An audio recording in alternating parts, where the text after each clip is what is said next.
up, y'all?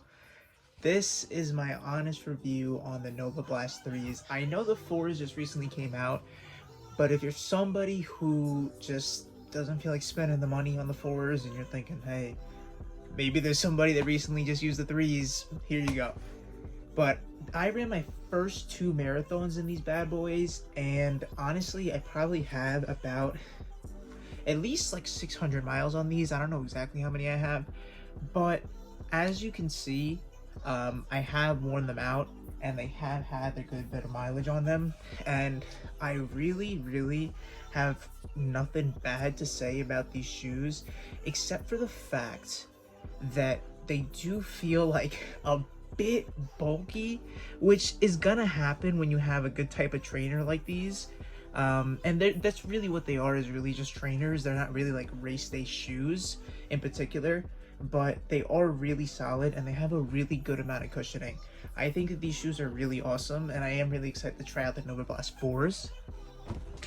But compared to other shoes I have tried, I would say that they are worth that step up from the $90 running shoes that you might be thinking of getting. Because honestly, I tried those $90 running shoes and I tried a couple of them, and for the most part, a lot of them just don't offer enough support, especially when you're starting to run distant. And honestly, the best part about the Novablast 3s is that now they are those $90 running shoes, because they're actually just $100 right now. I just checked online. I paid about $150 for them, and seeing the price drop on these honestly makes it more worth it.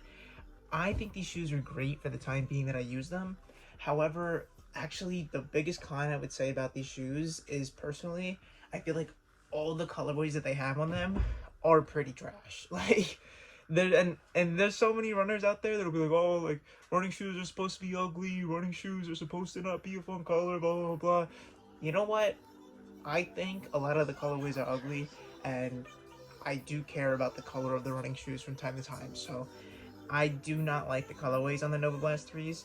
But other than that, I think it's a really great beginner shoe, only because it's the same shoe that I started off using. And that is pretty much it, y'all. I mean, I don't know when I'll get the Novablast 4s, but I can definitely say the Novablast 3s were worth a go, especially if you're just going to be getting into running and you don't want to spend more than $150 on a shoe.